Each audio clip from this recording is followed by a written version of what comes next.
Hello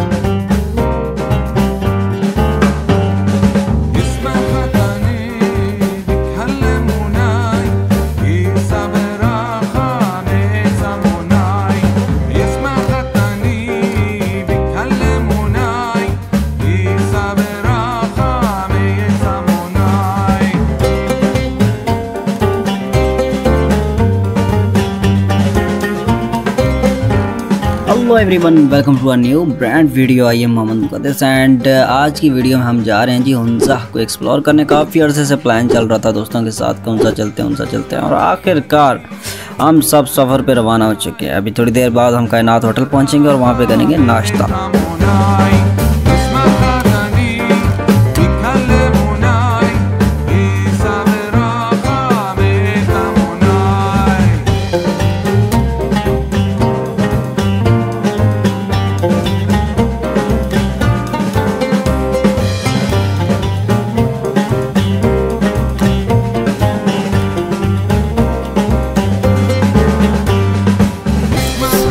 finally अभी हमने नाश्ता किया और अभी हम वापस टॉप जाने लगे हैं। पता चला कि मौसम काफ़ी ख़राब हो रहा है और वहाँ पे ठंड काफ़ी ज़्यादा होने वाली है। तो सो गाइस अभी हमें फाइनल यहाँ से निकलना होगा। बारिश के भी इम्कान काफ़ी ज़्यादा है।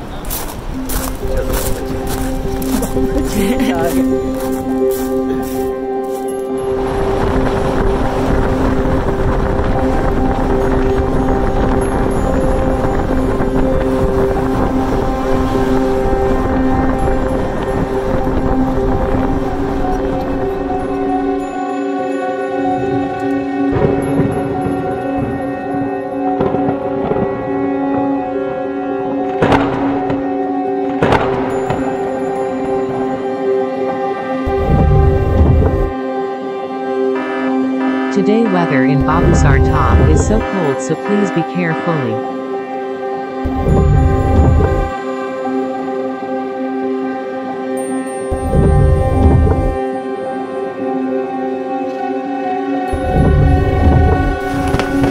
हाँ तो फाइनली जनाब हम पहुंच चुके हैं बाबूसर टॉप। 13,700 फुट की बुलंदी पर वाक़ तेज़ पहाड़ी की चोटी पर मौसम के बारे में कुछ नहीं कहा जा सकता कि अचानक मौसम कब कैसा हो जाए, ये कुदरत के फैसले हैं।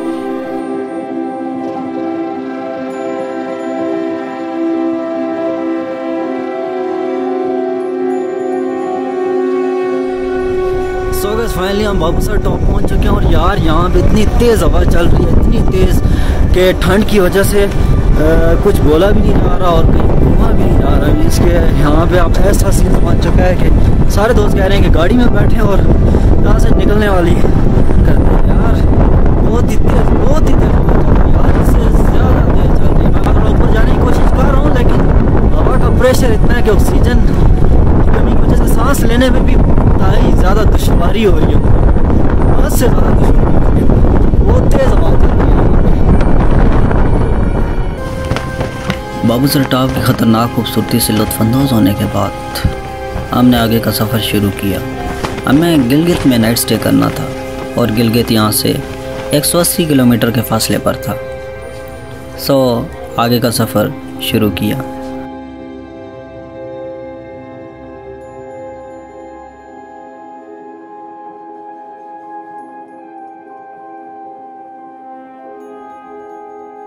बाबूसर टॉप पे इंतहाई तेज़ हवा चल रही थी।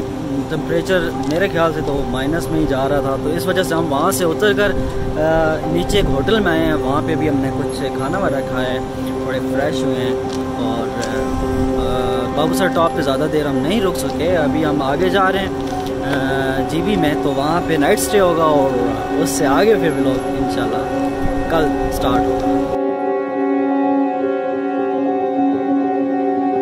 मुझे गुमसुम रास्ते, पहाड़ों की चोटियाँ, सर्द हवाएं, खामोशी और वीरान से डलवाने बहुत पसंद हैं यार।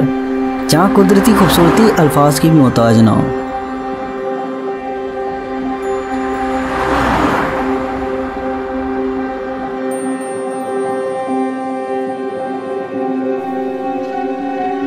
इन खूबसूरत रास्ते से होते हुए हम जीबी की तरफ बढ़ रहे थे।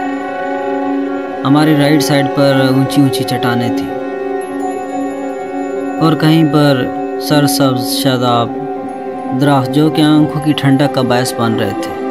हर तरफ तेज़ हवाओं का राज था।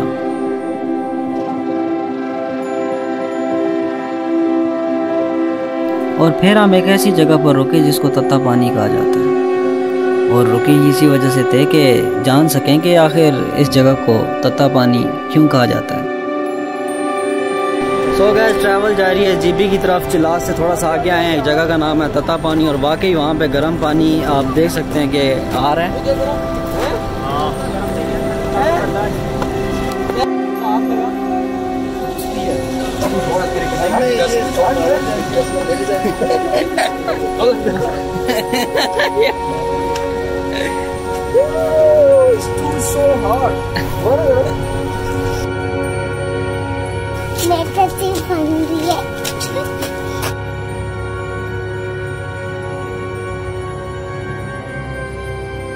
और इसके बाद हमने नांगा पर्वत को देखा। नांगा पर्वत दुनिया की 9वीं बुलंद तरीन चोटी है।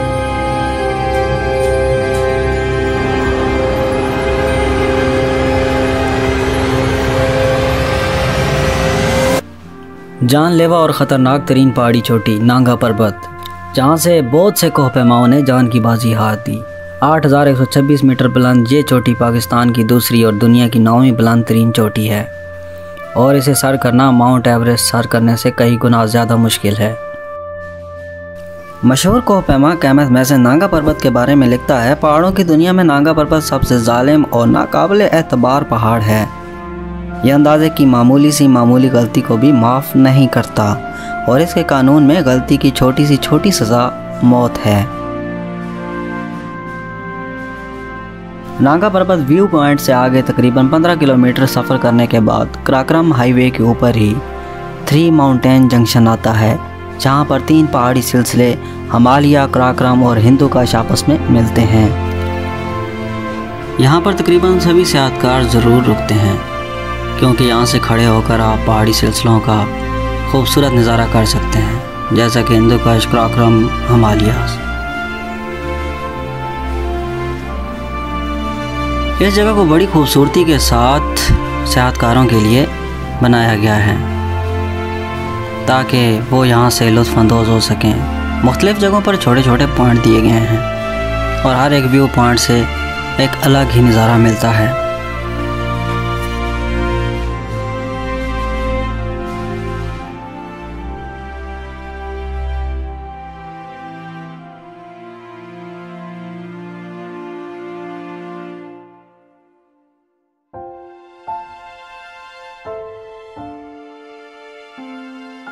और फिर आखिरकार मीलों का सफ़र तय करने के बाद हम गिलगित होटल पहुँचे।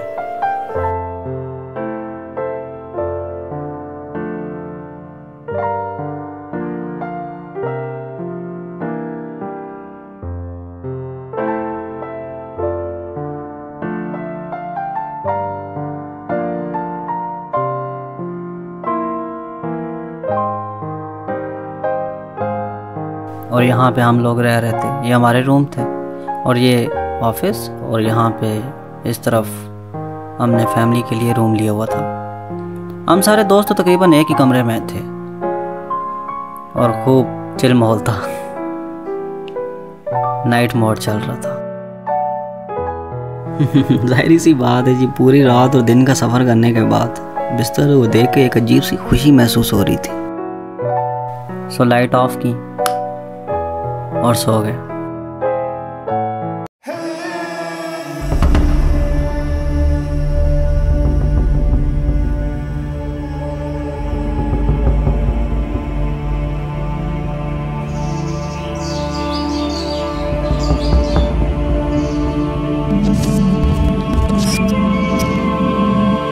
मुंजा की तारीख 1000 साल या 1200 साल पुरानी है। यहाँ पर शाही निज़ाम चला करता था। 1994 के बाद ये सिलसिला ख़त्म हुआ। ये आज से थ्री राइफलों के साथ ये तोप भी दिया हुआ था, फौज था इनका अपना। अच्छा, सही। एक पल के लिए मुझे ऐसा लगा कि अभी वही शाही निज़ाम चल रहा है, मीन्स कि वही फ़ौज की और गोलियों की आवाज़ें, बादशाहों की आवाज़ें मेरी कानों में गूंज रही थी। इन पहाड़ों ने भी बहुत कुछ देखा होगा, मगर आप ये कुछ बोलते नहीं, हम तो सिर्फ मंजरकशी कर सकते हैं।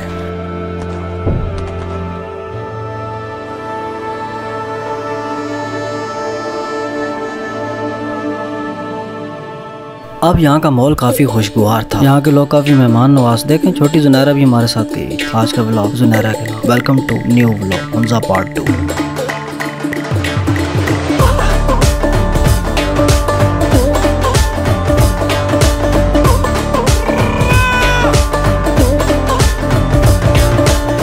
तो जनाब इस वक्त होटल से निकलने की तैयारी कर रहे हैं। वो देखें जनाब पीछे सारे लाइनों में लगे हैं जी, तैयारी कर रहे हैं। पैकिंग करके इंशाल्लाह नेक्स्ट पॉइंट हमारा राकापोशी व्यू पॉइंट है, वहाँ पर हम लोग नाश्ता करेंगे राकापोशी के साए के नीचे।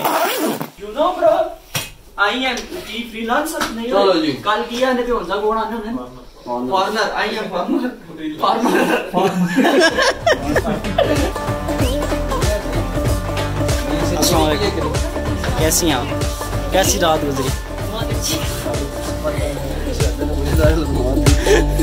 ये भाई है जी, हर वक्त सबकी खिदमत करते रहते हैं। ये पर्स पकड़ा हुआ है भाई ने। इस वक्त सारा सामान पैक करके हम यहाँ से जाने लगे हैं राकापोशी व्यू पॉइंट, और इस वक्त धूप में बारिश हो रही है। तो फाइनली जनाब सामान गाड़ी की छत पे बांधना शुरू किया। ये काम थोड़ा मुश्किल होता है क्योंकि इस पर थोड़ा टाइम लगता है। सो चलें जी, आप बैठें गाड़ी में, सफ़र का आगाज़ करते हैं।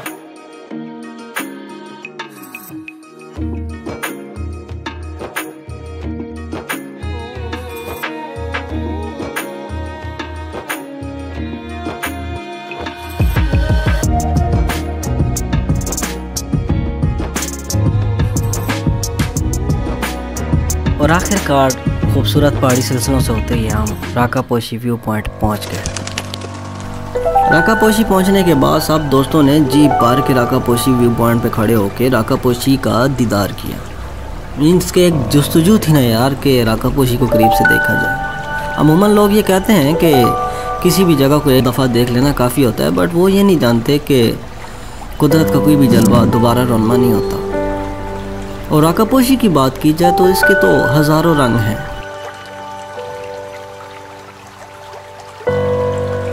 वाह, नाश्ता चल रहा है और मुझे पता ही नहीं, मैं वीडियो बनाने वाला।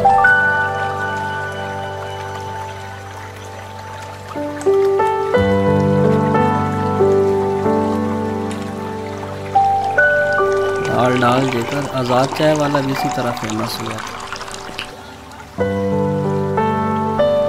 Thank you so much bro.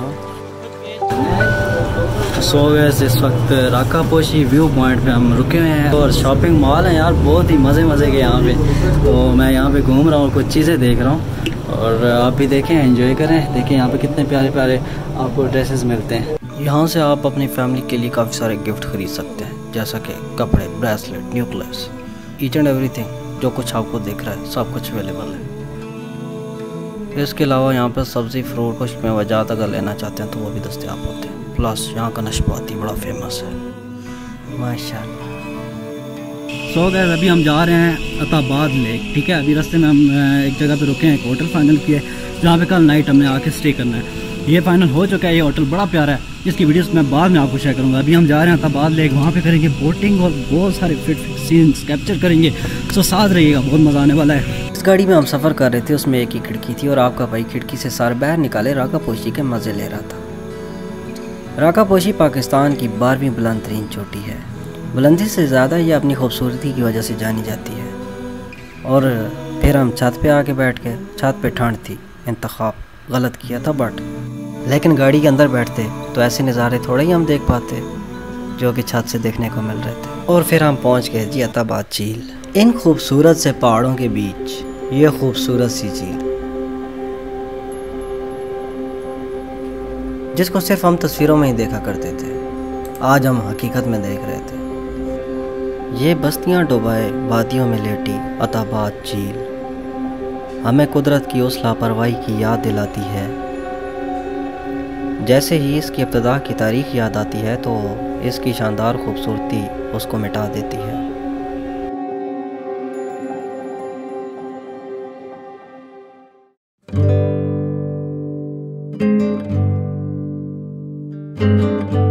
अभी हम यहाँ पे बोटिंग करेंगे सारे दोस्त, एक बड़ी सी लॉन्च पे बैठ के।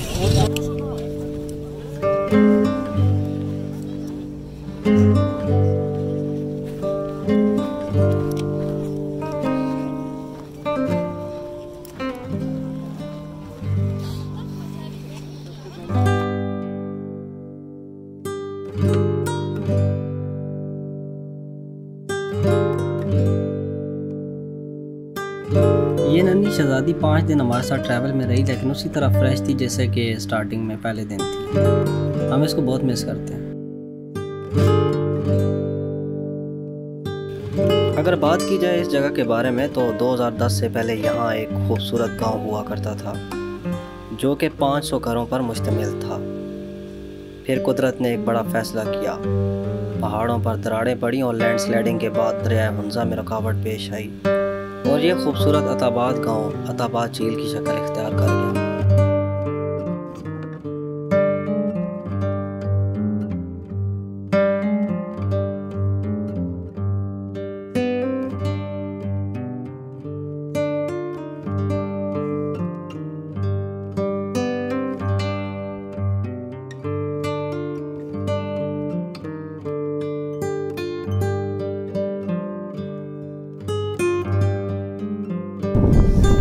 सो गाइस, अभी हमने फाइनली हुंजा में बोटिंग की है। यार बहुत मज़ा आ रहा है यहाँ पे, इतनी खूबसूरत प्लेस के अताबाद लेक जो है ना, आप ज़रूर विज़िट करें, बहुत ही खूबसूरत जगह है यार। मैं तो अब सोच रहा हूँ कि दोबारा यहाँ पे कब आया जाए। और अगर आप भी हमारे साथ आना चाहते हैं तो हमारे फेसबुक पेज अटक हैदरी टूर्स को ज़रूर विज़िट करें और कमेंट सेक्शन में ज़रूर बताएँ क्या आया आप हमारे साथ आना चाहते हैं कि नहीं। Thanks for watching. अल्लाह हाफिज़।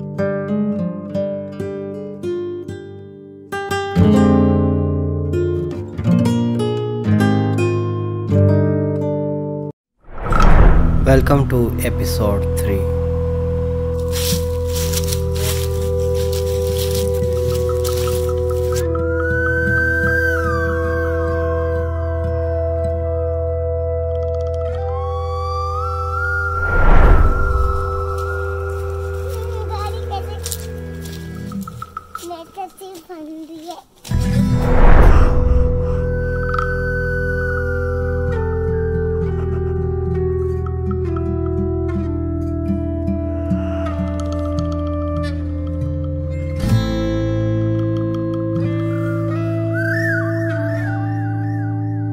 रॉयल गार्डन में आपको मैं खुशामदीद कहता हूँ। दिन के टाइम हम अताबाद लेक को एक्सप्लोर कर रहे थे और अभी हम पहुँचे हैं जी रॉयल गार्डन। यहाँ पर एक बादशाह रहा करते थे शाहमीर के नाम से।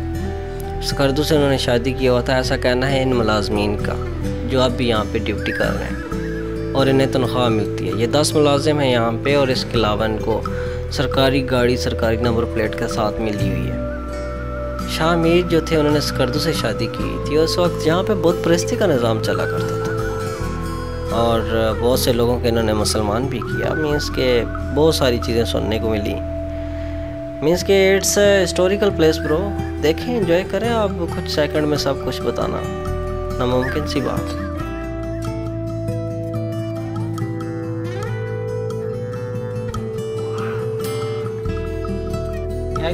और खाने में चेक करते हैं जी कैसा है। वो यार इतना मीठा है, आपको भी वाकई मीठा है। सबके बहुत टेस्टी है बहुत। यहाँ पे जो भी फ्रूट है ना, हर चीज़ मैं कहता हूँ भाई लेवल की है।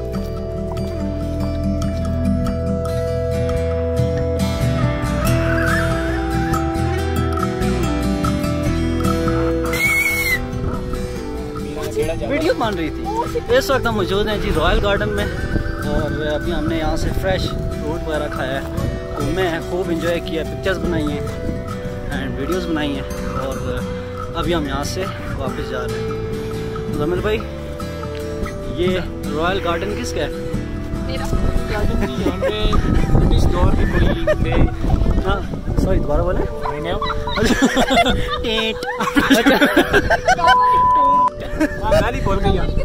ब्रिटिश दौर में किसका था भाई? ब्रिटिश दौर के यहाँ जी जी यहाँ पे बादशाह का निज़ाम था, तो उस टाइम पे यहाँ के एक ब्रिगेडियर थे, उनका नाम था अच्छा Mir Abdullah, I think so. सही। ये उनकी मलकियत थी। तो अभी जब उनके फौत होने के बाद उनके अभी भी सरकारी जो उनके मुलाजिम हैं वो यहाँ पर जॉब करते हैं। वो ये जो मेरे हाथ में नाशपाती है, ये पाकिस्तान में नहीं होती, ये जाती है बाहर, ठीक है, एक्सपोर्ट करते हैं इसको ये लोग। तो पाकिस्तान में आपको ये कहीं भी नहीं मिलेगी मार्केट में स्पेशली, ठीक है। यहाँ पर अगर आप आएंगे तो आपको ये नस्ल मिलेगी देखने को, इसके अलावा नहीं। इस जगह से खूब अच्छी तरह लुत्फ़अंदोज़ होने के बाद हमने फ़ैसला किया कि जैसे कि शाम पड़ रही है तो हमें करीमाबाद पहुंचना चाहिए। अब हम जाएंगे यहाँ से करीमाबाद, वहाँ पे करेंगे नाइट स्टे, कुछ खाएं पिएंगे, रेस्ट मारेंगे, क्योंकि अगले दिन हमने जाना है जी चाइना बॉर्डर। तो आज का व्लॉग थोड़ा शॉर्ट ही होगा, होप कि आप फिर भी लाइक ही करेंगे। हाँ तो जनाब इस वक्त रात के 12 बज रहे हैं। करीमाबाद बाज़ार की गलियों में हमजा को ढूंढ रहा हूँ कि यार पता नहीं किस होटल पे चला गया यार। सो फाइनली यार हमने हमजा को डिस्कवर कर लिया है भाई को, लेकिन यहाँ बात नहीं बनी और हम पहुँचे D Hunza cafe.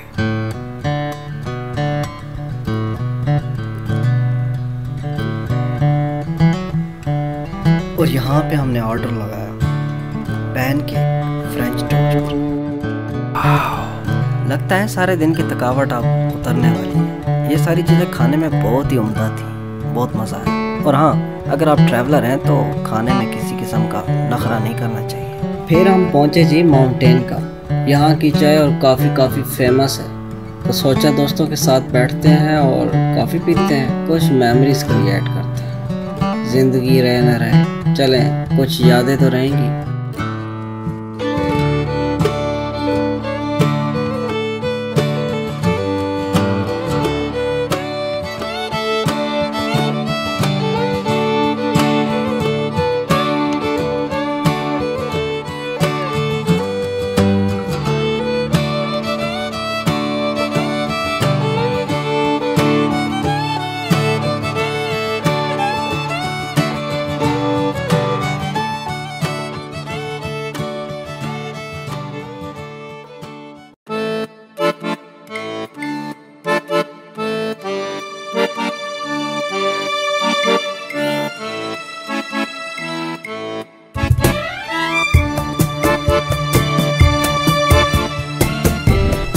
Hello everyone जी, सुबह खैर। इस वक्त हम मौजूद हैं करीमाबाद होटल में। यहाँ पे हमने नाइट स्टे किया है। बहुत ही खूबसूरत होटल था। रात को तो थकावट हुई थी, आके सो गए और सुबह के टाइम देखा तो यहाँ पे कुछ ऐसा व्यू मिला, इसके चारों ओर पहाड़ हैं और खूबसूरत नज़ारे हैं दूर दूर तक। सो गए। अभी हम खुंजाब जाएंगे और चाइना बॉर्डर जाएंगे। थोड़ी देर में नाश्ता करके हम यहाँ से निकलेंगे।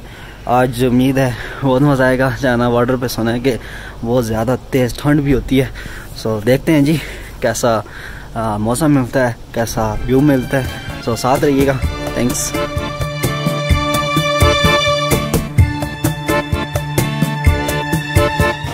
तो जनाब इस वक्त हम मौजूद हैं करीमाबाद बाज़ार में और यहाँ से अब मूव करने लगे हैं। सामान वगैरह हमने गाड़ी में रख दिया है और इस वक्त बन रहे हैं जी पराठे, ताज़ा पराठे बन रहे हैं। अभी हम नाश्ता करेंगे और नाश्ता करने के बाद ट्रैवल हमारा स्टार्ट हो जाना है।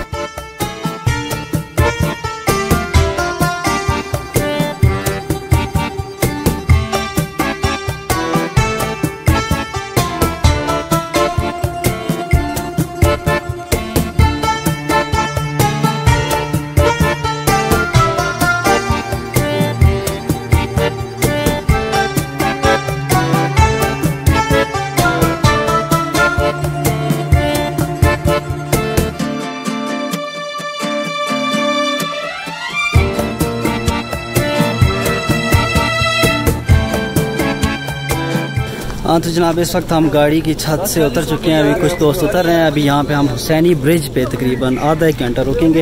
ये भी बहुत प्यारी जगह है। इसको देखने के बाद फिर आगे का सफ़र करेंगे। इस वक्त हुसैनी ब्रिज पे हम रुके हैं। कुछ अच्छे दोस्तों के साथ ये खूबसूरत से नज़ारे देखने को मिल रहे हैं। सामने ऊंचे पहाड़, राइट साइड पे खेत, लेफ़्ट साइड पे घर बने थे और इन घरों में छोटी छोटी बैठक्स थी जिनमें कुछ ख़वातीन अपनी शॉप चला रही थी। जैसे वो पीछे आ रही हैं और खुबानी का जूस हमारे लिए फ्रेश जूस लेके आ रही है। इन्हीं के सैन में ये सेबों के ट्री भी लगे थे, दरख्त। हम इस वक्त गलियों में से गुजर के हुसैनी ब्रिज की तरफ जा रहे हैं और साथ कच्चे घर बने हैं, फसलें लगी हैं, बहुत ही मज़े का व्यू है, out class. So guys finally इस वक्त हम हुसैनी ब्रिज पहुंच चुके हैं। ये दिखने में जितनी ज़्यादा खूबसूरत है, इस पे चलना उतना ही ज़्यादा डेंजरस है। मीन्स जब आप मिड में पहुंचते हैं तो हवा के प्रेशर से पूरी तरह झूल रहा होता है लेफ़्ट राइट, और पाँव रखते वक्त थोड़ी एहतियात करें बिकॉज इसमें इतना गैप है कि एक बंदा अगर गिर जाए तो वापस नहीं मिलेगा। यहाँ से लोग काफ़ी गुजरते हैं, मीन्स दूसरी तरफ गांव है, ज़हराबाद के नाम से गांव है, कभी आइएगा, इकट्ठे नाइट स्टे करेंगे। गैप आना चाहिए, आगे चलो, गैप आना चाहिए, आगे चलो।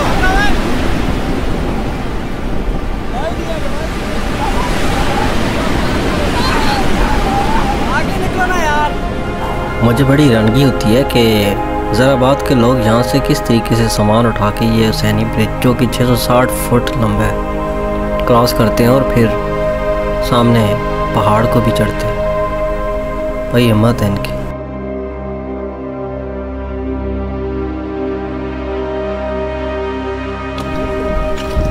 हाँ तो जनाब फाइनली हमने हुसैनी ब्रिज क्रॉस कर लिया है। अब यहाँ ट्रैक शुरू हो गया और ट्रैक से हम ऊपर की तरफ जा रहे हैं। ट्रैक भी थोड़ा डेंजरस रख रहा है क्योंकि पत्थर जुड़े हैं यहाँ पे। मैं आपको ट्रैक चेक कराता हूँ, लेकिन काफ़ी एडवेंचर है, आपको भी आना चाहिए।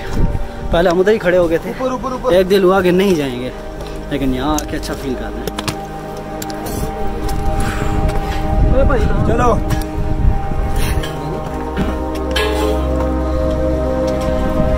शेरो करो जी, आज जिमल है। 1 2 3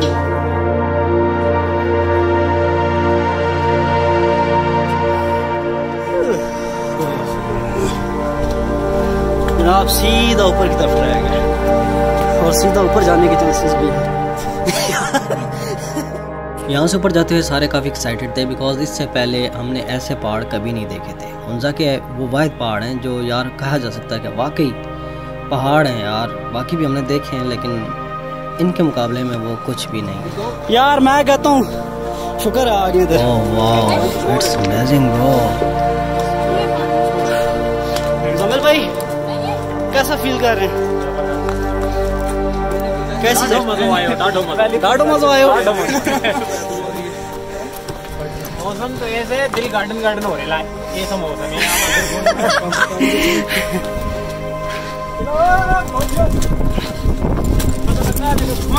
पानी है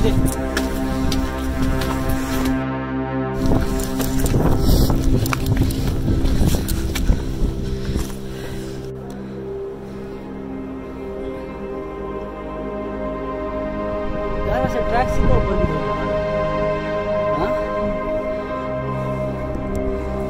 हाइट काफ़ी ज़्यादा है। फिर हम चाइना बॉर्डर की तरफ बढ़े बिकॉज लास्ट स्टॉप हमारा चाइना बॉर्डर ही था। रास्ते में हम एक जगह पे रुके जहाँ पे हमने नेशनल एनिमल यानी मारखोर को देखने की कोशिश की और भला आखिर हमने उसको देख लिया। हालांकि ये दिखने को कम ही मिलते हैं लेकिन हमने बहुत सारे देखे।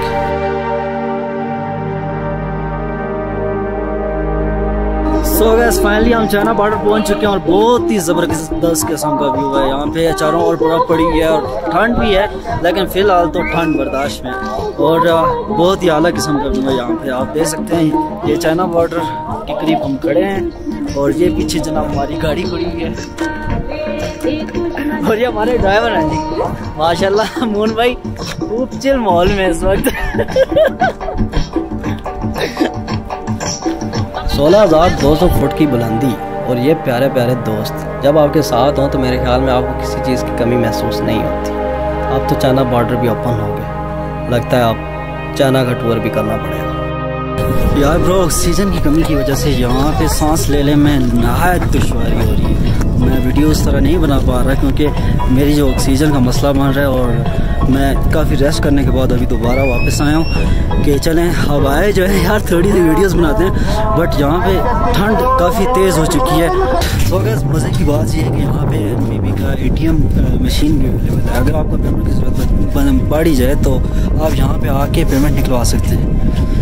ये भाई ने निकलवाई अभी पेमेंट, ठीक है। जरूरत पड़ी चक्कर गिरने लगा। सो गाइस फाइनली हमने बल्टेड फोर्ट हुंजा की टिकट्स ले लिए और अभी हम जाने लगे हैं ऊपर जाने से पहले हमने कुछ शॉपिंग करना बेहतर समझा, बिकॉज अब हुंजा आया हो बंदा और वापस फैमिली के लिए कुछ लेके ना जाए तो ये तो बहुत ही बुरी बात है। सो थोड़ी बहुत शॉपिंग की, उसके बाद मेरी नज़र इस पिक्चर पे पड़ी जो कि पिलर पे लटकी थी। शायद इनके माता पिता थे। तुम्हें ऐसा नहीं कहना चाहिए, मैं इनके पूरे परिवार को अच्छी तरीके से जानता हूँ। फाइनली ट्रैक की तरफ हम चल पड़े। टिकट्स हमारे हाथ में है, फोर्ट एंट्री टिकट जो कि हमें 600 रुपये में मिली। बल्टेड फोर्ट हुंजा जो कि 1993 में सियाहत के लिए ओपन किया गया। ये उस वक्त हुंजा के हुक्मरानों का घर था जो हुंजा के मीर के नाम से मशहूर थे। हाँ तुम ठीक कह रही हो। ये गिलगित बल्तिस्तान की कदीम तरीन यादगार है जो 1100 साल पुरानी है और हम कितने खुशकिस्मत हैं कि आज हम खुद इसको देखने जा रहे हैं।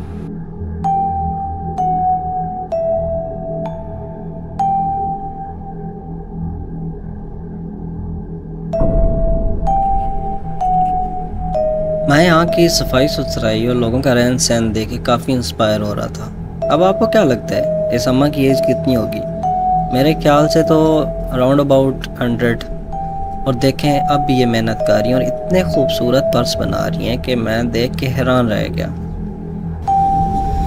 सो गाइस अभी हम बल्टेड फोर्ट का जो ट्रैक है वो कर रहे हैं। बहुत आला व्यू है, ट्रैक इतना खूबसूरत है, खूबसूरत जहाँ प्लेसेस है, हर चीज़ छोटी छोटी शॉपिंग की जगह, ईच एंड एवरीथिंग। सच पूछो तो मेरी हालत इस वक्त काफ़ी ख़राब थी और मेरे माइंड में कुछ ऐसी चीज़ें चल रही थी, mango shake, apricot juice.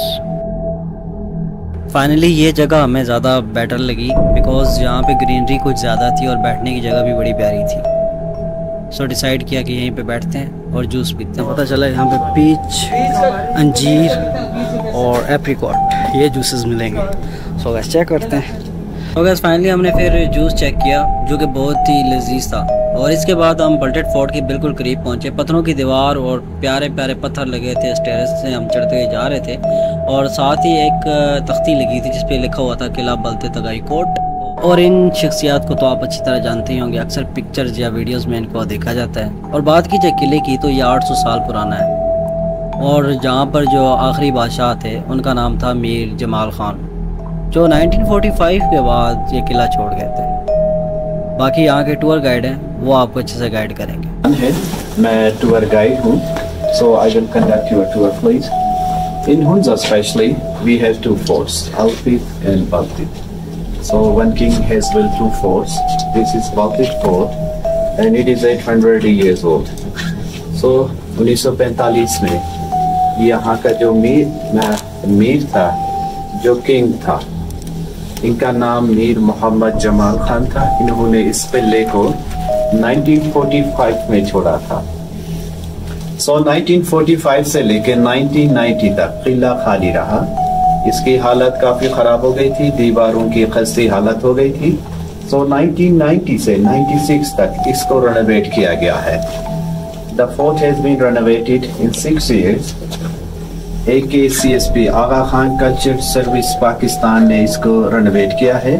Total जो लागत आई थी वो 6 करोड़ की आई थी।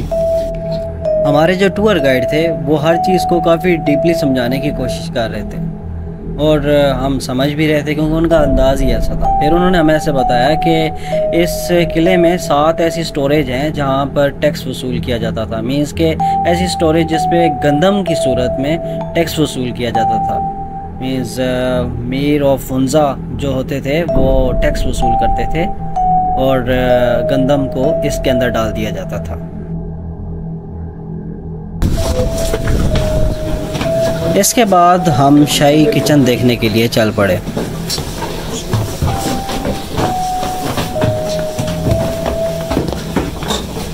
बावर्ची खाना है, यहाँ पे राजा और इनकी फैमिलीज के लिए खाना पकाई जाती थी। यहाँ पे आग लगाई जाती थी। हुंजा में स्पेशली अभी भी हम लोग घरों में वुड इस्तेमाल किया करते हैं खाना पकाने के लिए या खाना गर्म करने के लिए, अपने आप को गर्म रखने के लिए। ये एरिया जो है खाना पकाने का एरिया है। So these are the metal things, specially इनको वुडन प्लेट्स है। उस जमाने में लोग इकट्ठे खाने के लिए इन बर्तनों को इस्तेमाल किया जाता था। वुडन संदूक है जिसमें आटा गंदम रखी जाती थी। So ventilation for smoke they use this window. चीन के पुराने कागजी नोट,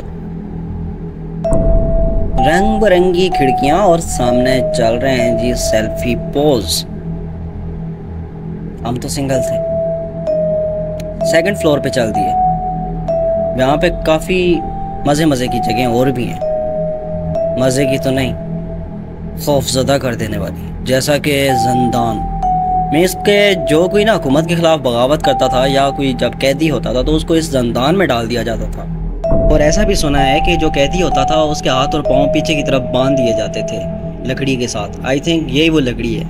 उसके हाथ पीछे की तरफ फोल्ड करके बांध दिए जाते थे ताकि वो सुकून से बैठ भी ना सके और सो भी ना सके। यार मेरा तो यहाँ पे दम घुट रहा था। खैर चल दिए। लोहे का एक जाला बना हुआ था, उसके ऊपर से हम गुजर रहे थे। नीचे वही कैद खाना था और बताया जाता है कि इस शाही किले की जो रास्ते तंग और दरवाजे तंग होने की जो वजह है वो ये है कि जब कोई हमलावर हमला करे तो वो ग्रुप की शक्ल में हमला ना कर सके। मीन्स के एक एक करके सिंगल अंदर की तरफ आए और उसके साथ मुकाबला किया जा सके। सो ये रीज़न पेश की गई। इस शाही किले में 200 से ज़ायद मारूफ शख्सियात की पिक्चर्स जो हैं वो दीवारों पर लगाई गई थी, जिनमें ऑल इंडिया मुस्लिम लीग के जो फाउंडर हैं उनकी पिक्स भी थी। और इसके अलावा कशबोर सुल्तान अली और उस्ताद समरकंद, कशबोर कहते हैं कज़न को, उनकी पिक्स भी लगी हुई थी। यहाँ पे हमें बताया जा रहा है कि यहाँ पे जो कारपेट बिछाई गई है वो ठंड से बचने के लिए बिछाई गई और उसे लोकल ज़बान में शर्मा कहते हैं। और इसके अलावा इन्होंने हमें बताया कि रशियन से कुछ गन्स भी मंगवाई गई थी जो कि सेल्फ डिफेंस के लिए हंटिंग के तौर पे इस्तेमाल की जाती थी। इसके अलावा हमलावरों के लिए एक तोप का बंदोबस्त भी किया गया था। और ये हैं जी फेमस सिक्योरिटी गार्ड सलाहुद्दीन साहब। फिर हम फाइनली फोर्ट की छत पे पहुँचे और कुछ वक्त दिया का पिक्स लेने का। यहाँ पर बहुत ही प्यारी दीवारें थी छतों पर जिनको मिट्टी के गारे का लेप होया हुआ था। और इसके अलावा व्यू की बात की जाए तो यहाँ से पूरा उंजा नगर नज़र आ रहा था। आई मीन्स के बल्टेड फोर्ट की छत से अल्टेड फोर्ट को भी देखा जा सकता था। और हाँ, आपको एक मज़े की बात बताता चलूँ, इन बुलंद बाला पहाड़ियों के बीच इस फोर्ट की छत से आप राका पोशी को भी देख सकते थे। मीर हुंजा यहाँ पे बैठा करते थे ग्राउंड फ्लोर पे। यहाँ पे मिनिस्टर बैठते थे, यहाँ पे दरबार लगाया जाता था। यहाँ से नीचे एज अपोलो भी देखा करते थे। सामने जो बच्चे खेल रहे हैं उस जमाने का पोलो, यहाँ से अच्छा सलामत लाइव पोलो देखा करते थे। मीन्स के पोलो ग्राउंड था नीचे और यहाँ से व्यू था। ये फेस्टिवल की एक पिक है और मंजर कश्ती करती है उस दौर की। सो होप कि आप को ये व्लॉग अच्छा लगा होगा। हाँ तो फाइनली जनाब आज का व्लॉग यहाँ पे एंड करते हैं। होप कि आपको बल्टेड फोर्ट की हिस्ट्री के बारे में काफ़ी सारी मालूमात हासिल हो चुकी होगी। और मज़ीद अच्छी वीडियोस देखने के लिए मेरे चैनल को ज़रूर सब्सक्राइब करें और कमेंट करेंगे तो मुझे खुशी होगी। Thanks for watching. अल्लाह हाफिज़।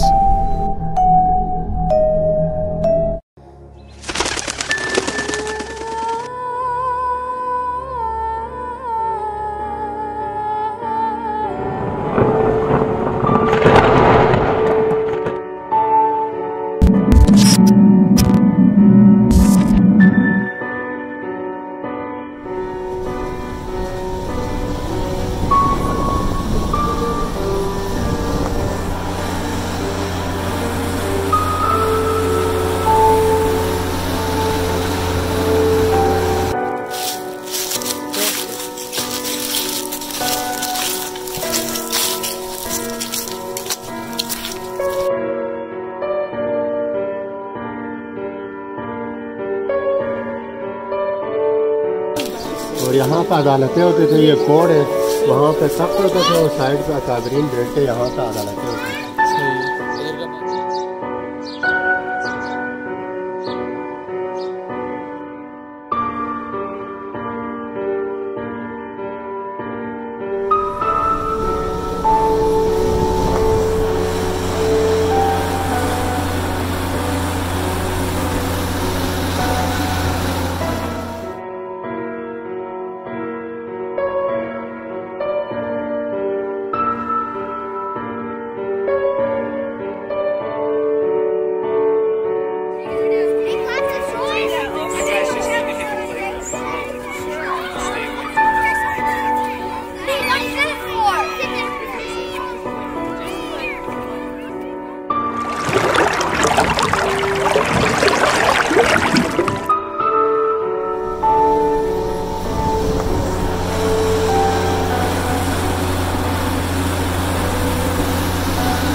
परेशानी लगी हुई है। ठीक है।